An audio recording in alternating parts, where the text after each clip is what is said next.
তিলাওয়াতের ভাজে ভাজে সুরের অলংকার, এ কোরআন বাণী যে আল্লাহর, এ কোরআন বাণী যে আল্লাহর। আসসালামু আলাইকুম ওরহমতুল্লাহি ওবরাকাতুহু। আসুন্নাহ ফাউন্ডেশনের অনন্য আয়োজন সহজ সূত্রে কোরআন শিখির চতুর্থ পর্বে আপনাদেরকে স্বাগতম। সম্মানিত শিক্ষার্থীবৃন্দ, আলহামদুলিল্লাহ আমরা গত ক্লাসে 19টি হরফ শিখেছিলাম। আজকে আমরা এই হরফগুলো আবার একবার বলবো, আপনারা আমার সাথে বলুন। আলিফ বা তা সা জিম হা খ দাল যাল রা জা সিন শিন صاد ضاد ত আইন গইন।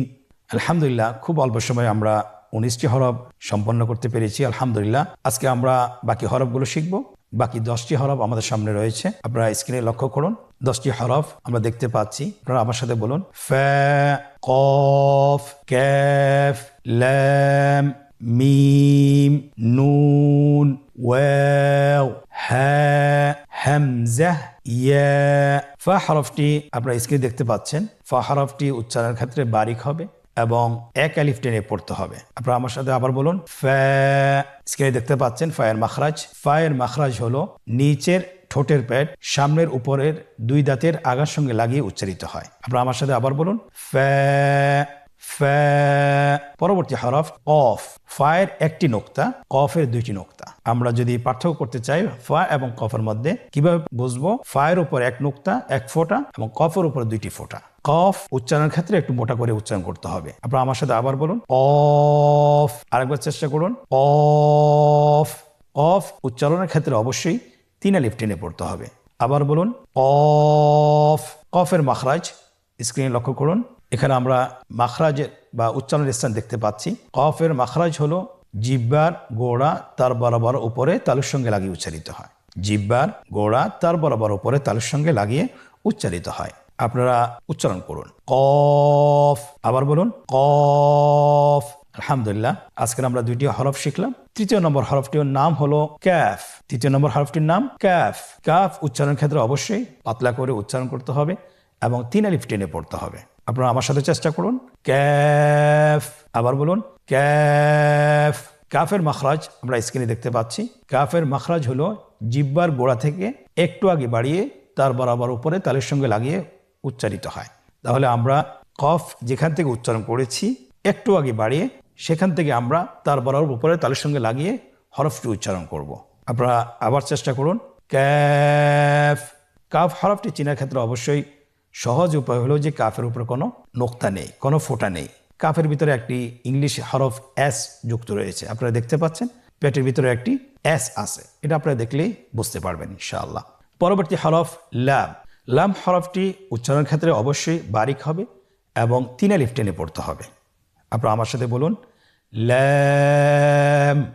লাম হরফটির মাখরাজ হলো জিহ্বার আগার কিনারা উপরের দাঁতের মাড়ির সঙ্গে লাগিয়ে উচ্চারিত হয়। আপনারা আমার সাথে একবার চেষ্টা করুন।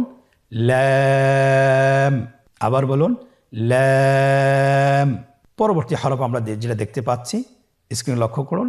মিম। হরফটির নাম কি? মিম। মিম হরফটি উচ্চারণের ক্ষেত্রে অবশ্যই বারিক হবে, পাতলা হবে এবং 3 আলিফ টেনে উচ্চারণ করতে হবে।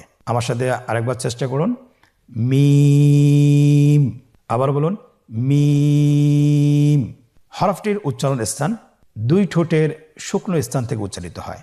এই যে আমরা 2টি ঠোঁট দেখছি, এটা যে শুকনো অংশ আসছে সেখান থেকে হরফটি উচ্চারিত হয়। হ্যাঁ, 2 ঠোঁট চেপে ধরে আমরা উচ্চারণ করব মিম। আবার বলুন মিম। আলহামদুলিল্লাহ আমরা আজকের পর্বে অনেকগুলো হরফ শিখলাম। পরবর্তী হরফের নাম হলো নুন। আপনারা স্ক্রিনে দেখতে পাচ্ছেন নুন হরফটির উপর একটি নোক্তা রয়েছে। একটি নোক্তা যদি থাকে তাহলে আমরা বুঝতে পারবো যে এটা হরফটি হলো নুন। নুন হরফটি উচ্চারণের ক্ষেত্রে অবশ্যই পাতলা করে উচ্চারণ করতে হবে এবং 3 আলিফ টেনে পড়তে হবে। আপনারা আমার সাথে বলুন নুন। আরেকবার চেষ্টা করুন নুন। নুন হরফটির উচ্চারণ স্থান হচ্ছে জিহ্বার আগা তার বরাবর উপরে তালুর সঙ্গে লাগিয়ে উচ্চারিত হয়।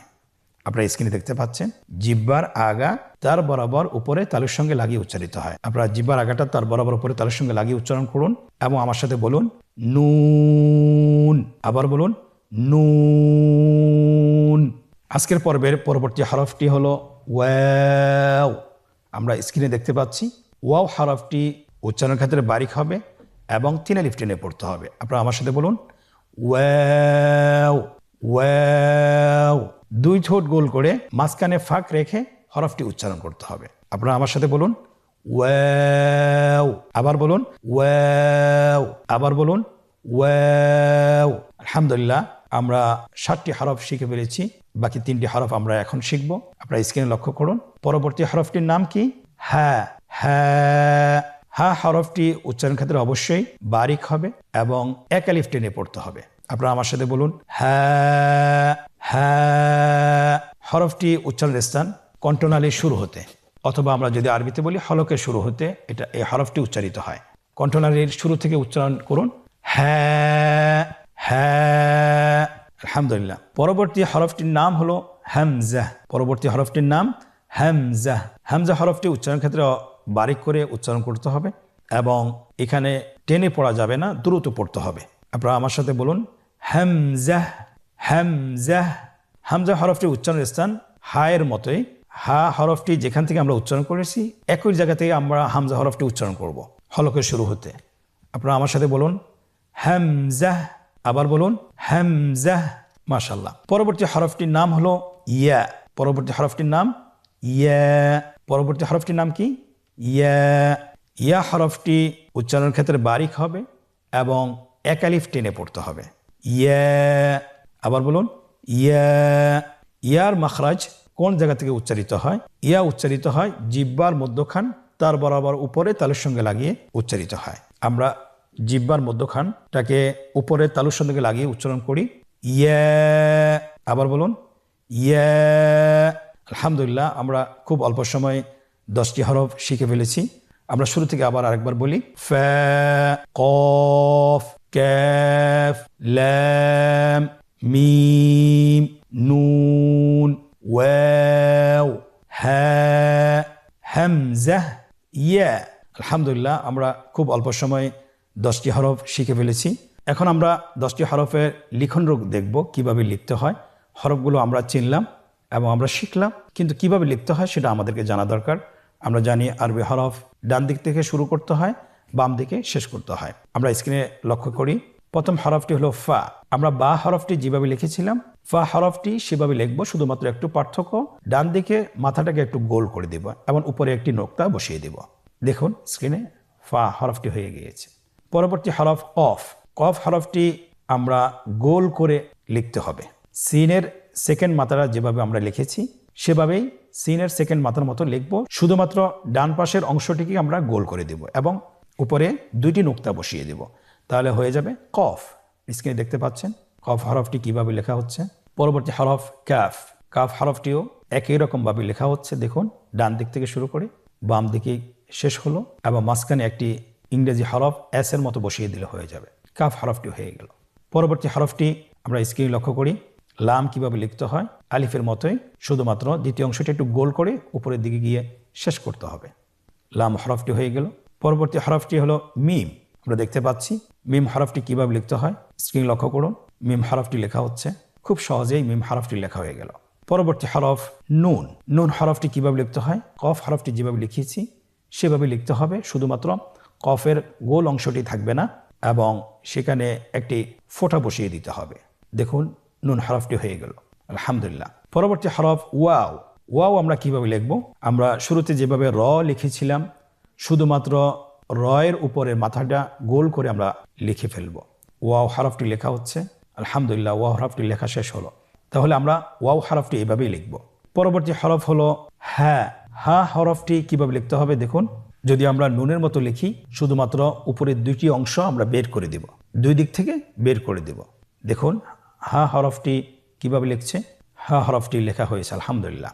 পরবর্তী হরফ হামজা। হামজা হরফটি আমরা কিভাবে লিখব, স্ক্রিন লক্ষ্য করুন। আইনের উপরের যে অংশটি যেভাবে আমরা লিখেছি সেভাবে লিখতে হবে। দেখুন স্ক্রিন লেখা হচ্ছে। আলহামদুলিল্লাহ, স্ক্রিন লেখা হয়েছে, হামজা হরফটি লেখা হয়েছে। আজকের পর্বের শেষ হরফ ইয়া। ইয়া কিভাবে লিখতে হবে, স্ক্রিন লক্ষ্য করুন। হামজা যেভাবে লিখেছি সেভাবেই লিখব, শুধুমাত্র দ্বিতীয় অংশটা আমরা বায়ের মতো লিখব। বায়ের যে দ্বিতীয় অংশটা এবং ইয়ারও দ্বিতীয় অংশটা একই রকম হবে। তাহলে ইয়া হরফটি সুন্দরভাবে হয়ে গেল। আলহামদুলিল্লাহ, আমরা তাহলে আজকের পর্বে 10টি হরফ শিখেছি, পাশাপাশি আমরা লিখন শিখেছি। আলহামদুলিল্লাহ, আমরা বারবার প্র্যাকটিস করার চেষ্টা করব এবং বারবার অনুশীলন করার চেষ্টা করব। আল্লাহ সুবহানাহু ওয়া তাআলা আমাদেরকে তৌফিক দান করুন। এখন আমরা একটি মজার পর্বে প্রবেশ করব, যেখানে আমরা আজকে কতটুকু শিখতে পেরেছি সেটা নিজেদেরকে যাচাইয়ের মাধ্যমে আমরা জানতে পারবো যে আমরা আজকের পড়াটা কি আমাদের সম্পন্ন হয়েছে কিনা। তাহলে আসুন দেরি না করে আমরা একটু দেখি আমরা কতটুকু শিখতে পেরেছি। আপনারা স্ক্রিন লক্ষ্য করুন, স্ক্রিন দেখতে পাচ্ছেন অনুশীলন। এখানে প্রায় 4টি প্রশ্ন রয়েছে। 4টি প্রশ্নের সঠিকভাবে উত্তর দিতে হবে। 1 নম্বর হলো নিম্নের হরফগুলো সঠিক নামের জায়গায় লিখুন, সঠিক নামের জায়গায় লিখুন এবং পড়ুন। আমরা দেখতে পাচ্ছি এখানে 3টি রো দেওয়া আছে। উপরের রোতে হরফগুলো দেওয়া আছে, নিচের রোতে বাংলা উচ্চারণ দেওয়া আছে এবং মাঝখানের রোটি খালি রাখা হয়েছে। শুধুমাত্র হরফগুলো সঠিক নামের জায়গায় লিখতে হবে। আমরা প্রথম হরফটি দেখছি ফা। ফা হরফটি তার সঠিক নামের জায়গায় বসানো হয়েছে। পরবর্তী হরফ কাফ, তার সঠিক নামের জায়গায় বসানো হয়েছে। পরবর্তী হরফ ইয়া, তার সঠিক নামের জায়গায় বসানো হয়েছে। এমনিভাবে প্রত্যেকটি হরফ তার সঠিক নামের জায়গায় বসানো হচ্ছে। স্ক্রিন লক্ষ্য করুন, বসানো হয়েছে। আলহামদুলিল্লাহ, প্রথম পর্বটি আমরা শেষ করতে পেরেছি। আজকের অনুশীলনের দ্বিতীয় পর্ব, রেখা টেনে হরফগুলোর সাথে নামের মিল করুন। আমরা জানি প্রত্যেকটি হরফের একটি নাম রয়েছে। আপনারা স্ক্রিন দেখতে পাচ্ছেন, ডান পাশে হরফগুলো দেওয়া আছে, আরবি হরফ দেওয়া আছে। বাম পাশে হরফগুলোর নাম দেওয়া আছে। শুধুমাত্র আমাদেরকে হরফগুলোর সাথে সঠিক নামের রেখা টেনে মিল করতে হবে। প্রথম হরফটি আপনারা দেখতে পাচ্ছেন কফ, তার নামের সাথে রেখা টেনে মিল করা হচ্ছে। পরবর্তী হরফ তার নামের সাথে রেখা টেনে মিল করা হচ্ছে। পরবর্তী হরফ তার নামের সাথে রেখা টেনে মিল করা হচ্ছে। এমনিভাবে আমরা প্রত্যেকটি হরফ তার সঠিক নামের সাথে রেখা টেনে মিল করব। আপনারা স্ক্রিন দেখতে পাচ্ছেন প্রত্যেকটি হরফ তার নামের সাথে রেখা টেনে মিল করা হচ্ছে। আলহামদুলিল্লাহ, আজকের অনুশীলনের দ্বিতীয় পর্বটিও আমরা সম্পন্ন করতে সক্ষম হয়েছি। আলহামদুলিল্লাহ, আজকের অনুশীলনের তৃতীয় পর্ব, নোক্তাওয়ালা এবং নোক্তাবিহীন হরফগুলোকে পৃথকভাবে লিখতে হবে। আমরা দেখতে পাচ্ছি স্ক্রিনে ফা থেকে ইয়া পর্যন্ত আজকে 10টি হরফের যে কয়টি হরফ শিখেছি, সে কয়টি হরফের মধ্যে থেকে যেগুলো নোক্তাওয়ালা সেগুলোকে আমরা ডান পাশে লিখি এবং নোক্তাবিহীন হরফগুলোকে আমরা বাম পাশে লিখি। স্ক্রিনে দেখতে পাচ্ছেন হরফগুলো লেখা হচ্ছে। আলহামদুলিল্লাহ, হরফগুলো একে একে লেখা শেষ হয়েছে। আজকের অনুশীলনের চতুর্থ পর্ব, নোক্তা দিয়ে হরফ তৈরি করুন। নোক্তা দিয়ে হরফ তৈরি করুন। আমরা এখানে দেখতে পাচ্ছি যে এখানে 2টি রো দেওয়া আছে। উপরে হরফগুলোর নাম দেওয়া আছে, নিচে শুধুমাত্র আকৃতি দেওয়া আছে। কিন্তু আকৃতিতে সম্পূর্ণরূপে আমরা হরফগুলো বুঝতে পারতেছি না যে হরফগুলোর নাম কি। উচ্চারণ দেখে, হরফের নাম দেখে আমরা এখানে ফোঁটা বসাবো, নোক্তা বসাবো, হয় উপরে না হয় নিচে। নাম অনুসারে যদি আমরা নোক্তা বসাতে পারি তাহলে হরফ তৈরি হয়ে যাবে। আপনারা স্ক্রিনে দেখতে পাচ্ছেন প্রথম হরফটি আমাদের কাছে চাওয়া হয়েছে কফ। কফের আকৃতি দেওয়া আছে, তাহলে কফ কিভাবে লিখবো? শুধুমাত্র উপরে 2টা নোক্তা বসিয়ে দিলে কফ হয়ে যাবে। পরবর্তী হরফগুলো আপনারা নাম দেখে নোক্তা বসিয়ে দিন। আলহামদুলিল্লাহ, প্রত্যেকটি হরফ তৈরি করা হয়েছে। তাহলে আমরা আজকের পর্ব আমরা সম্পন্ন করেছি। আমরা আপনাদেরকে বলবো যে আমরা অবশ্যই এই পর্বটি বাসায় কমপক্ষে 10 থেকে 20 মিনিট অনুশীলন করার চেষ্টা করব। যদি আমরা বারবার অনুশীলন করি তাহলে আমরা আত্মস্থ করতে পারবো এবং হরফগুলো চিনতে আমাদের কোনো সমস্যা হবে না। আজকের পর্ব থেকে এখানেই বিদায় নিচ্ছি। পরবর্তী পর্বে আবারও দেখা হচ্ছে। জাযাকুমুল্লাহ খায়র। আসসালামু আলাইকুম ওয়া রাহমাতুল্লাহি ওয়া বারাকাতুহু। আসুন্নাহ ফাউন্ডেশন, উম্মার স্বার্থে সুন্নাহর সাথে।